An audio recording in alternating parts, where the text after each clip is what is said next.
Hello everyone. Today I'm going to solve problem number 2 from NEET code 150, which is valid anagram. Let's understand the problem statement. Given two strings S and T, return true if the two strings are anagrams of each other. Otherwise, return false. An anagram is a string that contains the exact same characters as another string, but the order of the characters can be different. Constraints: S and T consist of lowercase English letters. Okay. So So we'll need to identify whether the two input strings are anagrams of each other or not. If they are anagrams of each other, we will need to return true, else we will need to return false. So first we will need to identify how to check whether the input strings are anagrams of each other, right? So let's figure out the conditions first. So, so in the example one, they have given two strings S and T. S is race car and T is car race, right? So the first condition, both the input strings should be of same length. Yes, this is matched. And the distinct unique characters present in string S should exist in string T. Similarly, the distinct characters present in string T should be exist in string S. So this is a second condition. So third condition is the frequency of each characters present in both the strings should be same. So if these three conditions are satisfied, then the input strings are anagrams of each other. Otherwise, they are not anagrams of each other and we will need to return false in this case.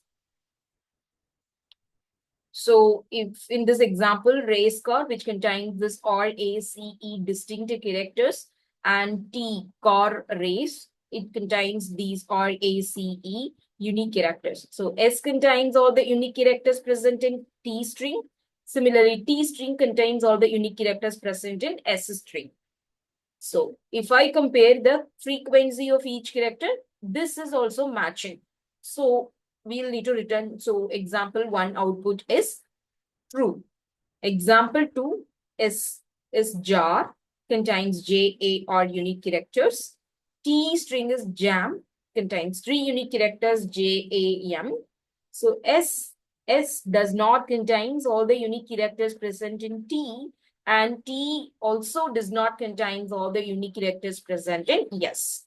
So the second condition is failing. Hence, we'll need to return false.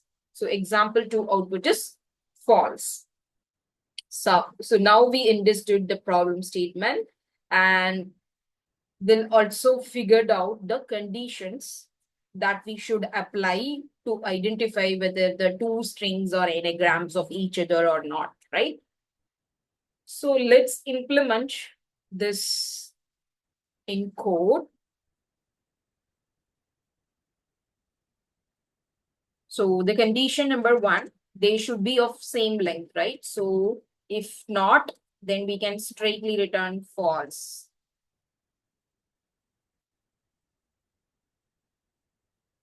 Okay.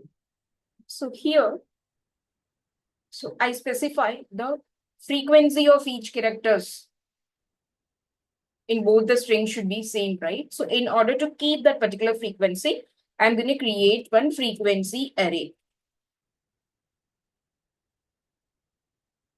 which is of length 26. So if suppose if a character is present,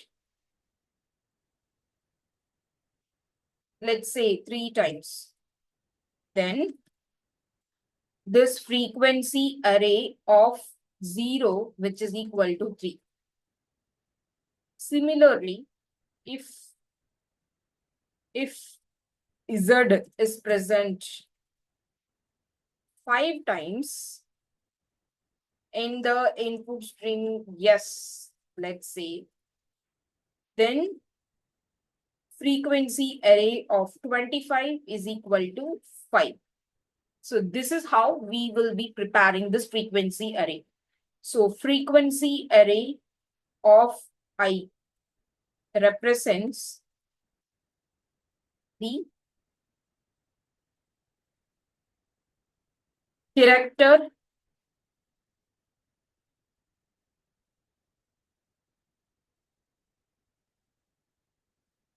frequency array of I represents the frequency of character, and the ASCII of that character is I plus 97. So if a character is present 3 times, then the frequency array of 0 is 3. 0 will be 3 after we complete preparing this frequency array. Similarly, if Z is present 5 times in the input string S, let's say, then frequency array of 25 will be 5. So frequency array of I represents the frequency of character, and the ASCII of that character is I plus 97. So we knew that the lowercase alphabets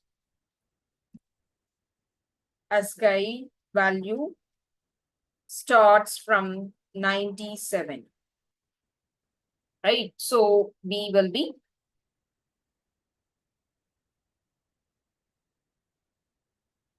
let's implement these. Let's iterate the input string. Yes. So I'm gonna hold the ASCII value in this variable is dot caret of I.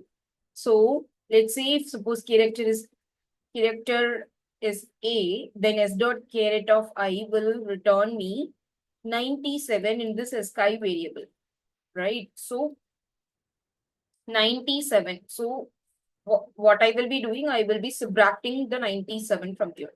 So ASCII will contain 0. If it is B, then I will be getting 98 in this particular place, and so I'll be subtracting 97 and I'll get 1. So in that case, I will increment the frequency array 1th index by 1. So frequency array of ASCII plus plus. So at the end of this particular loop, I completed preparing this frequency array. Okay. So T string should have the same characters present in string yes, and also should match the frequency of each characters with the string yes, right? So what we can do is we need to again iterate this T string, and we'll be keeping this ASCII value T dot caret of I minus 97, then frequency array of ASCII minus minus. And the expectation is that if the frequency array should have only 0 element, the frequency array value should be 0. If not, then the condition is failed in this place and we'll need to return false. Else we'll need to return true.